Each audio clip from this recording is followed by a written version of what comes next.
मैला खान की कीमती मोती की खोज बहुत पुराने समय की बात है। एक देश का एक व्यापारी व्यापार के उद्देश्य से बगदाद पहुंचा। उन दिनों व्यापार का नियम था कि व्यापारी पहले उस देश के राजा से मिलेगा जिसमें वह व्यापार करने जाता था, अपने सभी माल का प्रदर्शन करता था और उसके गुणों और विशिष्टता का संचार करता था। बगदाद पहुंचकर उस व्यापारी को भी राजा के दरबार में उपस्थित किया गया। व्यापारी ने राजा को उपहार दिए और फिर माल निकालकर प्रत्येक वस्तु की खूबियां बताने लगा। सर, यह पानी से चलने वाली घड़ी है जिसे मैंने ग्रीस से खरीदा है। यह ईरान से खरीदा गया कालीन है और यह शुद्ध रेशम के धागे से बना है। कृपया यह पेन ढूंढें जिसे मैंने जापान से बहुत महंगी कीमत पर खरीदा था। व्यापारी ने अपनी संपत्ति का महत्व समझाया।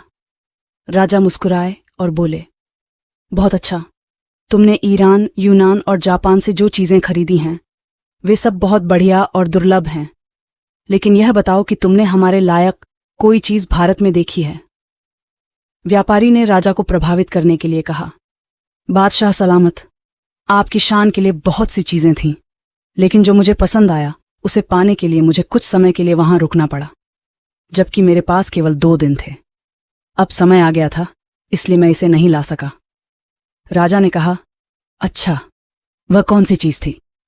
व्यापारी ने कहा, महाराज, ये एक मोती है और इसकी खूबी ये है कि यह दूसरों को बांटने से बढ़ता है। इसे कोई चुरा नहीं सकता और उस मोती से बहुत सारे आभूषण बनाकर पहने जा सकते हैं। राजा व्यापारी की बातों से बहुत प्रभावित हुआ और बोला, मैं उसे अवश्य पाना चाहता हूं।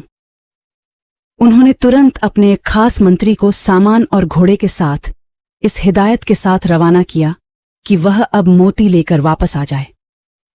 वादी वादी घुमा ने सभी से इस दुर्लभ मोती के बारे में पूछा, लेकिन सभी ने कहा कि ऐसा कोई मोती नहीं है जो नहीं मिल सकता।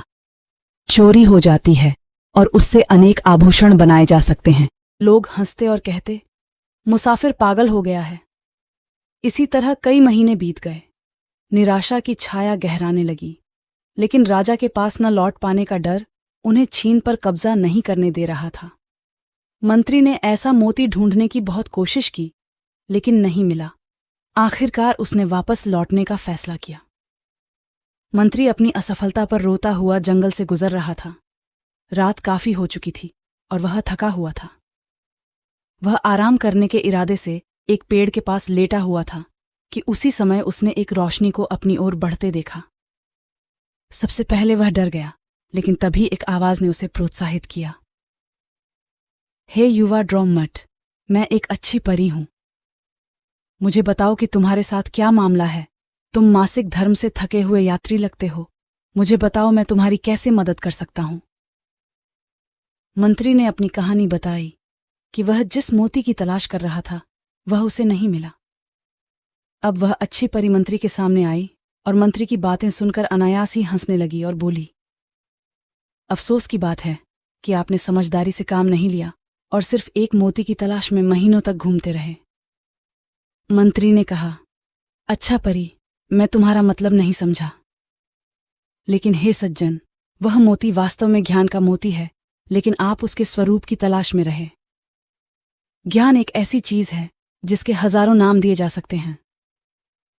कभी इसे फलदार वृक्ष कहा जाता है, तो कभी इसकी तुलना सूर्य से की जाती है और इसे समुद्र भी कहा जाता है। लेकिन ऐसा नहीं है, चोरी हो गई।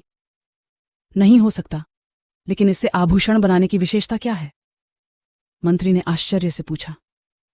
परी ने मुस्कुराते हुए कहा, ज्ञान में कई गुण होते हैं। आप उस मोती का रूप क्यों देखते हैं? याद रखें, हर वस्तु की प्रभावशीलता उसके नाम से नहीं, बल्कि उसके आंतरिक गुणों से संबंधित होती है। इसी प्रकार ज्ञान भी एक दुर्लभ मोती है, जिसे जो भी प्राप्त करता है वह उससे उसी प्रकार सुशोभित होता है जैसे कोई रत्न पहनकर अपना श्रृंगार करता है, और इसे कोई चुरा नहीं सकता, बल्कि बांटने से यह बढ़ता है। यह घटता नहीं है।